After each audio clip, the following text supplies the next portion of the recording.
what's the minimum? 3 days a week is minimum, flat out minimum. Now, even at that, going for walks and all that kind of stuff they might say, oh, well, I'm working out 5 days a week and I'm going for this walk and I'm putting in 10,000 steps here and there's, but 3 days a week of hard work is what needs to be done. And which then you continue. is, what would you consider hard work? Oh, well, any type of class or training? A special, like a training session. Like a weightlifting. Or whatever their goals need to be. They need to be jumping outside their comfort zone and be working to about 80% of their abilities. Get you. Up to about 80%. That needs to happen 3 times a week, and a minimum of 30 minutes 3 times a week. Like that's the absolute minimum. Mm-hmm. And then from there, generally I'd say with a lot of clients, and this is a lot of people that are working out and they're coming towards, they come to me to go on to the next level or achieve, maybe getting ready for a wedding or whatever it is, and they're already training.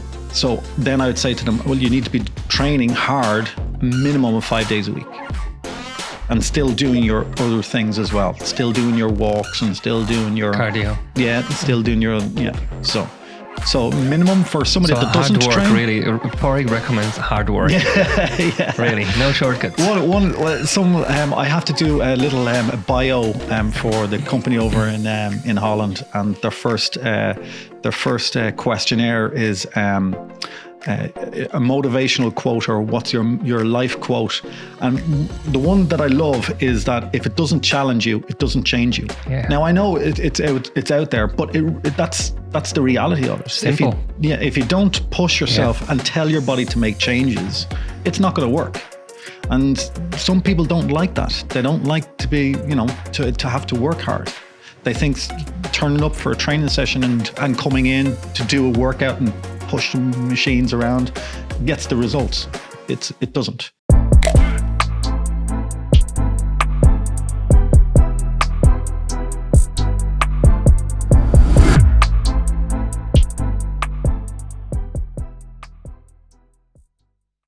All right. Hello, Padraig. How are you, man? Welcome to the podcast. Thank you. So let's start with the fact that this guy is a legend. He's a legend in fitness industry. And please tell us something about yourself, a little introduction. I suppose I started in the industry maybe over 20 years ago, I'd say. And I started... I was meant to go over I got a scholarship after school in athletics to America.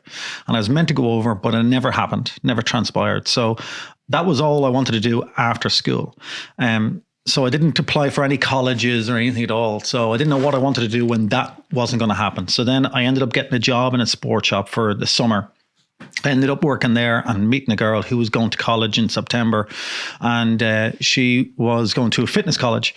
And I said, I might be interested in doing something like that. So I was working out in a gym at the time, and I was mentioning it to them. I was thinking about doing a course, and they said, well, if you do the fitness course, we'll give you a job. So I was like, okay, so I'll do the course and I'll get a job straight away. No problem. So I ended up doing that. Never worked for that gym. Ended up working for Total Fitness when it first opened up, and that was I remember like 15 years ago. 20 years ago. 17, 18. Yeah. No, much longer than that. Okay. Yeah. It was their first one in Blanchardstown, that big junction there. I think it's called Junction 9 or 16 or something. I don't know, 14. And so ended up working there. It's been a roller coaster since. Did loads of courses in the first few years. Ended up going over to England, doing fitness conventions. Ended up teaching at these fitness conventions that I was at the year before. Just rolled and took legs and went from there. So now I have this gym and I work for another gym in the city centre. Perpetua, and then I work for another company over in Holland teaching fitness videos, and that's really well. That's really good at the moment as well. So everything's going really well. Very cool. Yeah. Now I must actually say how I met Padraig first time. It was 10 years ago. Yeah, you remind me of this as well a lot. So it was 10 years ago. I was keen cyclist. I was doing mountain biking, and I went for my first ever spin class. It was at the Westwood Club in Leopardstown. and I went for a spin, and Padraig was the instructor. Yeah. And I really loved the class, and I was like, wow, this is nice. So that's how we met. And then eventually I became instructor, and then you did a couple of training courses, even for gravity, Pilates, and strength. Yeah. So Padraig is already like 10 years ahead of me, so he's pretty advanced.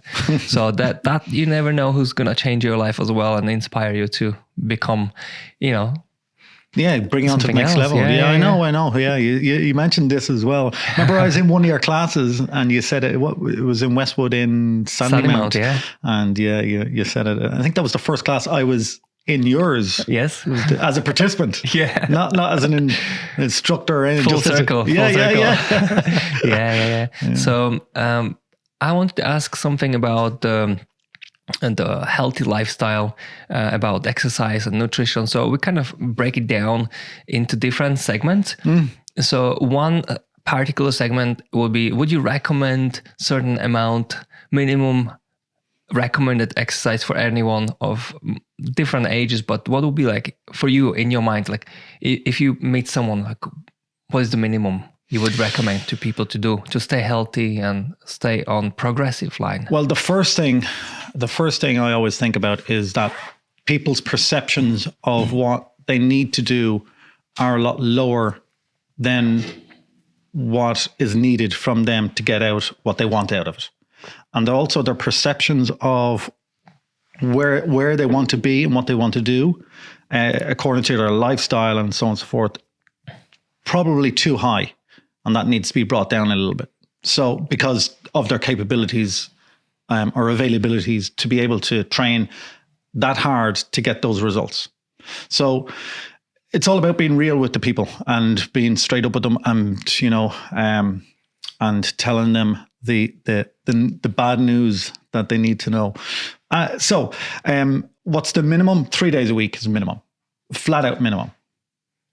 Now, even at that, going for walks and all that kind of stuff they might say, oh, well, I'm working out 5 days a week and I'm going for this walk and I'm putting in 10,000 steps here and there's, but 3 days a week of hard work is what needs to be done. And then you continue. What would you consider hard work? Oh, well, any type of class or training? A special, like a training session. Like a weightlifting. Or whatever their goals need to be. They need to be jumping outside their comfort zone and be working to about 80% of their abilities. Get you. Up to about 80%. That needs to happen 3 times a week, and a minimum of 30 minutes 3 times a week. Like that's the absolute minimum. Mm-hmm. And then from there, generally, I'd say with a lot of clients, and this is a lot of people that are working out and they're coming towards, they come to me to go on to the next level or achieve, maybe getting ready for a wedding or whatever it is.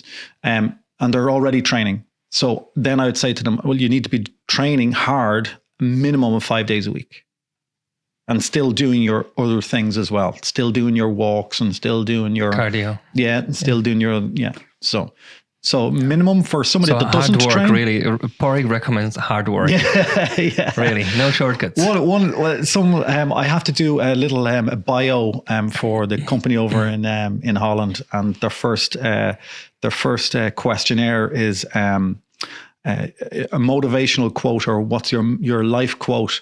And the one that I love is that if it doesn't challenge you, it doesn't change you. Yeah. Now I know it's out there, but that's the reality of it. Simple. If you don't push yourself and tell your body to make changes, it's not going to work. And some people don't like that. They don't like to be, to have to work hard. They think turning up for a training session and coming in to do a workout and push some machines around gets the results. It doesn't. So, yeah. And in combination between weightlifting, cardio, and yoga, like what would you prioritize the most? And why? What's the sort of science behind it? So I suppose I think cardio is probably the most important because of the heart and lungs, the fitness aspect and the healthy aspect of it.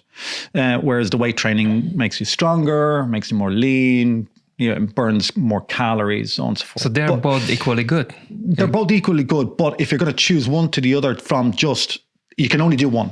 Mm-hmm. I'd say go for cardio. Yeah. You're going to have better health gains from cardio than you do from weight training, I feel.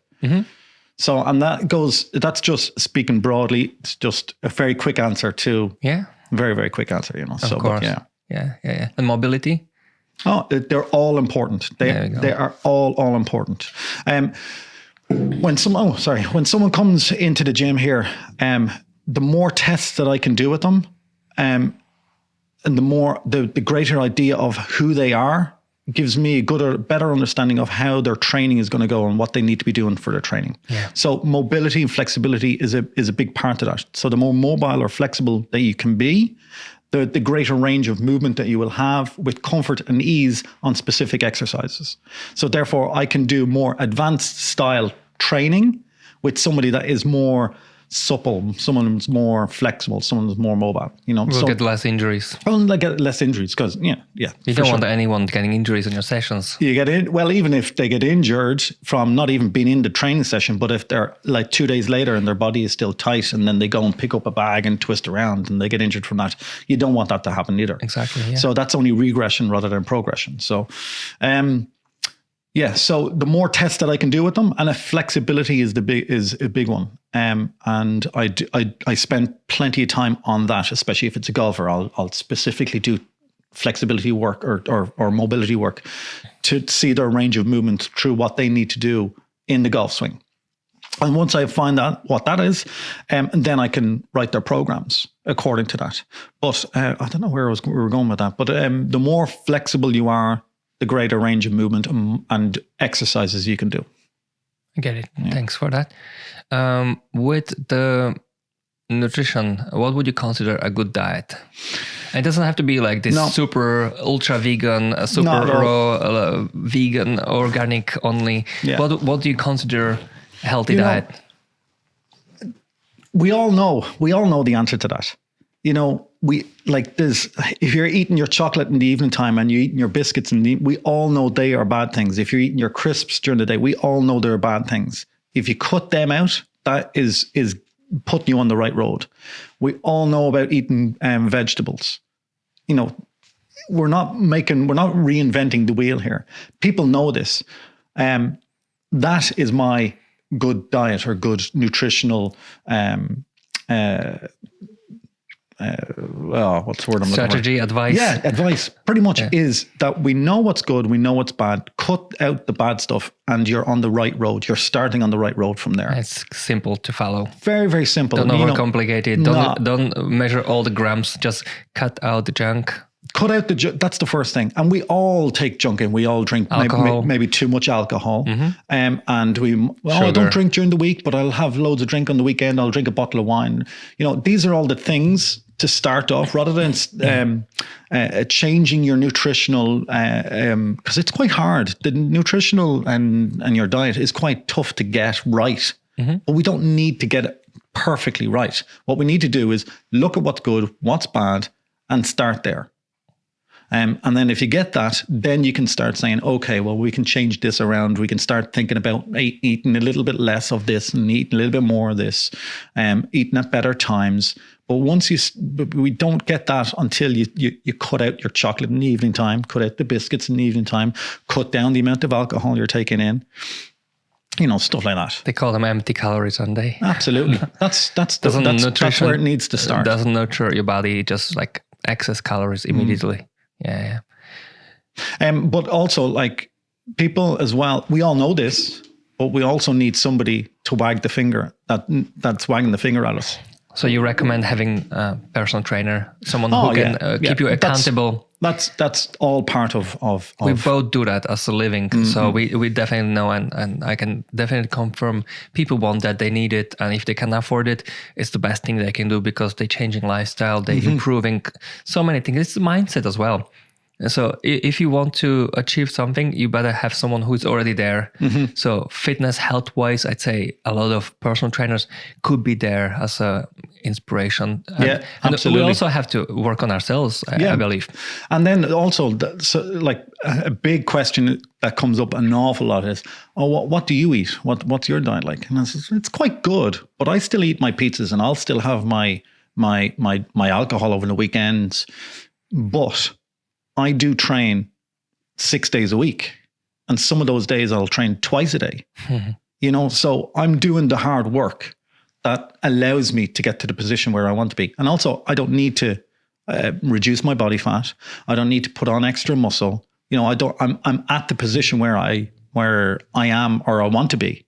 So I can afford to have the little pizza because I know I'm going to be training. I've done 2 training sessions already today. You burn it. I'm already, done that. You actually need that extra calories. Absolutely. Sometimes when you train so much, you actually feel like to have the extra food, like even if it's just highly sugar.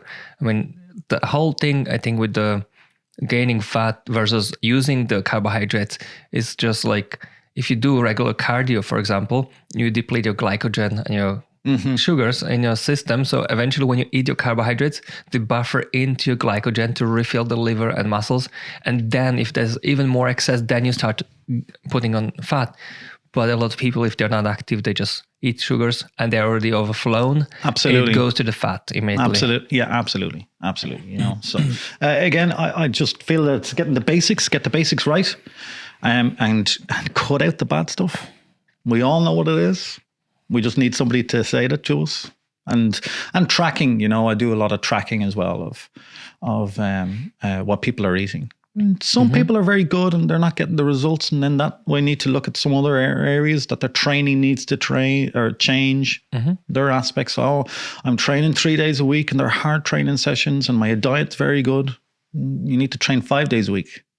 Okay. And I have a question that is, for people who are quite obese and they kind of go on and off, and even though they train, start to eat better, and they still like really stagnating. Do you see sometimes that people, their body doesn't want to burn fat? It's just like something there in their system. Is just blocking it. Do you have some experience with that? Any advice? No. With someone like that, I'd always delve into maybe they should be going to a nutritionist to actually do proper blood tests and different tests on them, to find out what are the reasons why this is happening. Your diet might be okay, but they're not getting the results from that, and they're holding on to a huge amount of body fat. Well, everything looks like it's all good, so there's something not working right. So we need to find out, like they might be on, a lot of these people as well might be on medication as well. The medication side effects. Yeah, exactly. All this kind of stuff. So that's for the people that come to me with that circumstances, that's where I go with them. Good. Find a little bit deeper about it, because there's probably something that I don't know, that they don't know, that needs to be found out. Somebody who knows. Yeah. True. Well, that's how you learn. I don't pretend I know everything. Exactly. If there's something I'm not sure, as I ask someone that I know, they will know. And it's the same like doctor, when they don't know something, they just go ask for the answer. We're not expected to know everything at every moment, but if you seek for some answers, you better do a little bit of research, ask people who are in the industry, top leading experts. So I think in the era of internet, it's easy just to do a little bit of research. But I guess in the same way we get misinformation, which just like you have a bit of rubbish advice as well. So you don't know what you're getting until you really meet someone who is in it for long term. Another question here is, what are your favorite exercises, and then why? Oh, my favorite exercise. Maybe top 5. Okay. No pressure. Yeah. Favorite top 5. I recently got my hands on an assault bike. Ooh. Yeah. Now I'm a little bit, I like to push myself and find different. I like to find areas that challenge me a lot, and go into that dark place of pushing yourself. Dark place. Yeah. Pushing yourself to somewhere that you've never been before. So. And in 20 years. That's a high challenge, I believe. Yeah. So finding, I don't know, one exercise. Okay, so I got my hands on the assault bike. I find them very challenging. And I remember years and years ago, back in the Total Fitness days when I started there, we had about 2 or 3 of these We called them air bikes at the time, and then now a salt bike is the brand. But we had them, and nobody used to use them, and they used to be sitting there in the corner, not being used at all. And we looked at them as like, oh, we got to get rid of them machines. They're awful. And then CrossFit got their hands on them, made it all pretty, and then made it all very popular, and and then all of a sudden they're everywhere. I find they're good for small bursts of energy and get your burn loads of calories in a short amount of time. So that's what it's good for. You wouldn't sit in that bike for 20, 30, 40 minutes and go for those who don't know what that is, it's like a bike with a big fan in the front, and that gives resistance. You've it handles and pedals, like a bike with the handles. Yeah, so you have a whole upper and lower body working together. So that's one of my favorite ones to get on and have a huge burnout. The why will be because you're getting high level of intensity. Yeah. And what it gives you, that high intensity, what that gives. What I get out of it, yeah. But so from the point of view of science, that lifts your growth hormone.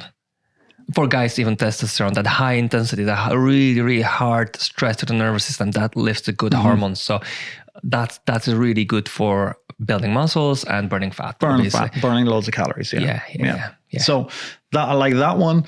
And then also, my favorite exercise as well, I suppose. I don't know, a dumbbell clean. Yeah. Maybe a dumbbell clean. I've never seen that before. And I would do an overhead clean, like a power clean. Mm-hmm. That would be a favorite one. I love the floor press, the floor bench press. Mm-hmm. And also, I love the floor bench press because I can push hard on that. Yeah. And you will have like a rack behind you for support, and you can go just to the floor elbows, only. Elbows. You don't overstretch your shoulders. Yeah. No. Again, everybody's. So why that in compare with the normal bench press? So this is a thing that's, you should be bringing the bar down to your chest and then push up and should be touching off your chest. I don't believe in what a lot of people would say out there when it comes to bench press about bringing the bar down to the chest. A lot of the books and manuals that were wrote years ago that are still around and that we all still follow have been wrote by big bodybuilders and people with big chests. So they will say bring the bar down towards the chest because their elbows are not going past the line of where they should be. They're not overextending their shoulders. Now, I know I have the biggest chest in the world. So when I bring that bar down, I really feel it in my shoulder joints. And I'm like, actually, that's not comfortable for me. Same with a squat. And this is the CrossFit world love their deep squats. Yeah. Which is all good. But my hips are not made for that. And if I go down into that position, I feel really awkward and I want to do a squat, but I don't want to go all the way down. And I get the results from not going all the way down. Yeah. So some people's joints are made different than others. So bringing the bar down towards the chest, for me, I don't need to. Coming towards where my elbow is in line with my shoulder, and then I can do the press. That's perfect for me. And that's why I like that, is that exercise, is because it doesn't overextend my shoulders. And I still get the benefits from a bench press. Mm-hmm. Same with a squat. I like to do the box squats where I can sit down onto a box and then stand up from there, from that position. It gives you set range. Set a range, and I hit that range every single time. And I still get the benefits from this specific exercise. Yeah. So, yeah. What do you think are common mistakes people do in the gym, like safety-wise and the approach-wise, warm-up, cool-down, that type of routine? Mm-hmm. What do you think people really get mostly wrong? Something obvious? Doing the same thing too often. So one thing that I find is that a lot of people love to gravitate towards exercises that they know and love, and they continuously do those exercises. And then you have the overuse injuries. So someone, let's say a shoulder press, they love doing a shoulder press, and they'll always go back on all their workouts. They'll go back to a shoulder press, and their program is not diverse. It's not changing to incorporate different ranges of movement and hitting different muscle fibers in that movement as well. And they'll always do that exercise. So I think I know there might be a different answer, but I find that is one of the things that I would love to see people doing differently, is to change their program on a regular basis. Mm-hmm. Good point. Really good point. Any other things? There was something with the warm-up, maybe in 80s, 90s, they were using the ballistic stretches. Now they recommend more like dynamic stretches. And is there something you recommend for a warm-up? Dynamic exercises, dynamic flexibility is what I would do. So could you explain what is the difference between dynamic and static? So dynamic flexibility so we've got two different types of muscle fiber. One that's static, holds our skeletal system together, that holds the body in position. And then we've got a different muscle fiber that opens and closes the muscles. So the warm-up needs to be what the activity is. So for example, I'm doing a leg workout today, and I grab hold and I start warming up on this ski erg, which is an upper body cardio exercise. But I'm doing lower body today, so I'm not actually warming up my lower body. So therefore, I need to do like maybe a bike, or I love the row machine as a cardio warm up. So the warm up needs to replicate what the activity is. So I think that's one, when it comes to warming up, that's one mistake that a lot of people will make. Now, you can't go very far wrong with using a row machine. And it needs to be progressive. So it needs to start off something easy to more of an increase in heart rate, an increased range of movement, an increase of resistance. Yeah, an increase of resistance. Something that goes from your base or a resting heart rate to active heart rate. Yeah. So rather than going from resting heart rate to active heart rate in a split second, it needs to be progressive. So so the warm-up needs to replicate what the activity is. I think that in a warm-up, that's what is a common mistake, I think, that I see a lot of. Yeah, that's good point, really. I like how you explain it. Yeah. With the supplements, is there something you recommend or something you take? Something that is really convenient in the sort of recovery or muscle building, or even weight loss? So when it comes to supplements, there's so many of them out there, and they all do pretty much the same thing, but just branded differently, and say that they're the best. But at the end of the day, they're pretty much the same thing.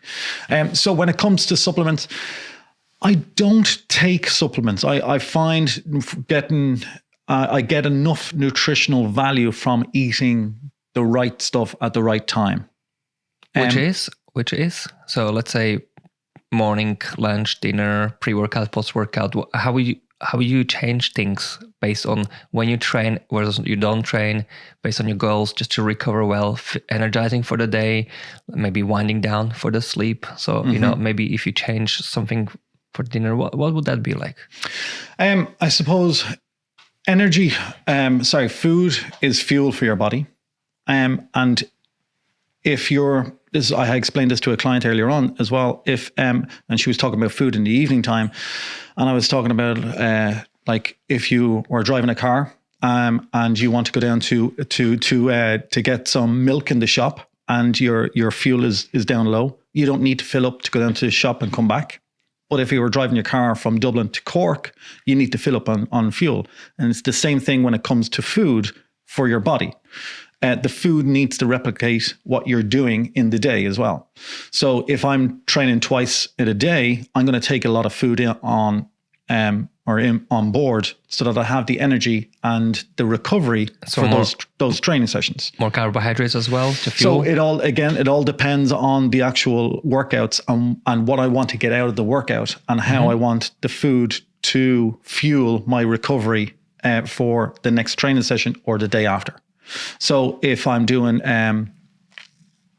Well, I suppose eating a lot of food is important and getting the calories in, and then specifically eating the carbohydrates at the right time, and the proteins, and getting enough of them in to replicate the workout that I'm going to be doing as well. So that's how I would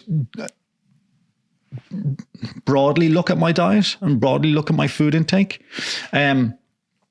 So yeah, eating a very, very good breakfast and high fiber. Fiber is hugely important. So what would be the example? Porridge.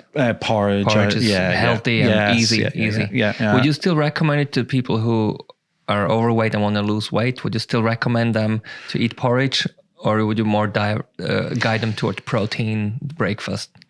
So it goes back to that if they're probably overweight, they're in a position where they're eating the wrong stuff anyway. So, or too much of good stuff. Or too much of the good stuff. Or too much of the good stuff, like the biscuits and all that kind of stuff in the evening time. So they're probably down that road. So getting to that point of eating better is going to be very, very easy. So I wouldn't be worrying about how much protein they're taking in, or how much fibers and carbohydrates they're taking in. I would look at what they're taking in at the moment and make it better. And then later in the future, then we can talk about how much protein we're taking in, when we should be taking that in. But broadly, if they're overweight and they want to reduce their body fat, the structure of the food needs to be a little bit better. That's the first thing, because food, and I find that food is one of the hardest things to get for people. And I think what I come across is what I've done in the past has changed people's diet and changed their food dramatically, but they find it too difficult to do. So what I try to do is I try to just make the structure of what they're eating a little bit better. And then we can work on it from there. So one meal at a time. We can move on to the next level. When we get that, we can move on to the next level. I see. So yeah, rather than a huge wipe and change, it's quite difficult. It's quite difficult to maintain. Yeah. So they can do it at the start for maybe 2 weeks, and then I always find they fall off the wagon. So if we make small changes that are more habits that become part of our lifestyle, then that will get greater results in the long term. That we get the results and we can keep the results there. Yeah. Good point, man. Thanks for that. As always, I'm trying to extract as much information and also to share between our clients as well. Like sometimes they don't get to hear what we talk about. So, like I'm big into, helping people with nutrition as well. I really put high emphasis on it because, like that was possibly the first thing that got them overweight. So, we all know what to do. So having a bit of structure, a bit of education is important as well. And so, next question was, did something major changed in the last 10 years in the fitness industry, in knowledge of muscle building and fitness and cardio? Maybe it's more awareness for the well-being. Do you feel like some trends are forming and changing? You know what did... again, we're not reinventing the wheel here. All we need to do is raise the heart rate, push some weights, and work hard, and be consistent, and work on our food. We're not coming up with a brand new exercise that's going to, be revolutionary to the fitness industry. And oh my God, that is the most amazing exercise, and everybody should be doing it. Everybody needs to do different things. So there's not one person that needs to do this specific exercise. We need to do loads and loads of different things. And variety is the spice of life. And this is the thing I feel with clients, that everybody will get a different result from different workouts. So if I do the same workout for the same, people will react to that differently. And some people will enjoy working really, really hard. And some people will enjoy working harder than they would normally work, but not really, really, really hard. And what I want to do is I want to try and get people to be consistent with their workout. So I'm not going to scare them and do the hardest workout they've ever done. That's easy. I can do that, no problem. What I want to do is bring them outside their comfort zone, just slightly, to where they're going to get results, and then improve on that. So they're always pushing themselves outside their comfort zone. So going back to revolutionary exercise and what has changed in the last 10 years, nothing other than what I see is that there's more smaller gyms being more popular.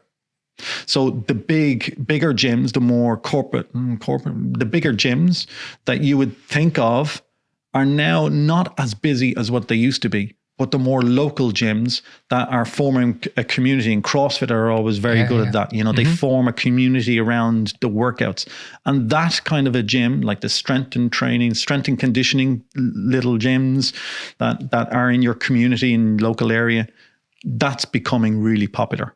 And that's good. Oh, it's great. And I love that community end of it, of the CrossFit stuff as well. The local people meet each other, make friendships, connections, partners. Absolutely. All sorts of things. All that in their local area. Exactly. That's really important. And that's a big thing for consistency as well. Yeah. If you enjoy where you're going and the atmosphere in it, I'd say there's a little bit more culture in smaller gyms, you know, rather than in the big ones where you are nobody knows you. Yeah. And they're there for a reason as well. And you know, some people want to go in and just put on their headphones and train away. And that's all good. And then, you know, I want to go into the swimming pool and I want to go to a spin class, and then I want to push some weights over here. And some big gyms are great for that. Yeah. But then so my thing is that what's revolutionary, what's changed in the industry is that there's loads more smaller gyms that are forming great communities around getting people to train and work hard. Yeah. That's great. Yeah. What is your life philosophy? Last question. Life philosophy. Life philosophy. What is my life philosophy? No pressure at all. Yeah, no, that's a good one. Life philosophy. I don't know. I suppose. So I talked to Callum, my son, about doing things for other people and expect nothing in return. And then when something ever happens in return, it feels great. So, and a good example, and I talked to him about this a little bit, and a good example of that is that he found 50 euros in Tesco's one day. And he says, oh, look, I might find 50. Found 50 euros on the ground. I says, okay, yeah, that's all good, all good. But, you know, keep in mind that could be somebody else's. Says, yeah, okay. So what he wanted to do with that is to give it into, when we were on the way out, he wanted to give it into the reception of Tesco's. But then when we were on our way out, there was a lady there that she was looking for her wallet or looking for her money. And she was the lady that actually dropped the 50 euros. And Callum went over to her and says, I think this might be yours. And she was like, thank you so much. And he felt great about doing that. He found and he was being nice to somebody else because they were in the difficult position. And then she ended up giving him 5 euros. And then he walks away with the 5 euros. And I said to him, that 5 euros feels a lot better than finding the 50 euros because you did something for somebody, but you didn't expect anything in the return, but you got something in return. And how good does that feel? That you just did something without someone asking you to do anything, and then you got something in return. And that is the win. Not the win to find the 50 euros on the ground. The win is that someone respected you to do something. Help others, lift them up. Help others. I suppose that's kind of, if I had a philosophy, is be kind to other people, all that kind of stuff. It's not something I go around saying, but it's something that I just do. And I like doing things for other people to make them happy. And what makes me happy is to see them happy. And then I suppose if anything comes in from that, you know, you're on a win. You're on a win from there. Yeah, that's perfect. Yeah. Anything else? Anything else? No, I don't know. So where can our viewers and listeners find you? How to contact you? You have social media? Where is your local place, gym? I have a gym in Sandymount. This is the studio, the personal training studio that I do one-to-one training sessions. How many people can you fit here for a mini class? Well, I used to, before the pandemic, I used to do little group training sessions, and they were generally it was something extra for my clients to have, that they could they could get forming a community. They get to they get to meet other people that I train, and they can have little conversations. Oh, he punches you hard, doesn't he? Oh, he does that. No, yeah. So I used to do group sessions for my clients, and obviously give them a little bit extra to train as well. But so I used to do that before the pandemic, but I stopped doing that. So all I'm doing is 1-to-1s, but I also do 1-to-2 as well. So I have a couple of husband and wife, husband and wife would come in, or father and sons come in, and then sometimes the brothers and sisters would come in, or 2 friends. And that's pretty much what I would do here in Sandymount. It's a studio that's quite close to the Aviva Stadium, and I would be on Instagram just under my own name, Padraig Clyne. And on Facebook, the exact same. And then I have a website called Padraig Clyne Professional Fitness, and a lot of people would get in contact with me through that. Yeah, it's cool. Thank you so much, brother. No worries. Thanks for coming in and doing the podcast with me. Thank you. Take care. Yeah, you too.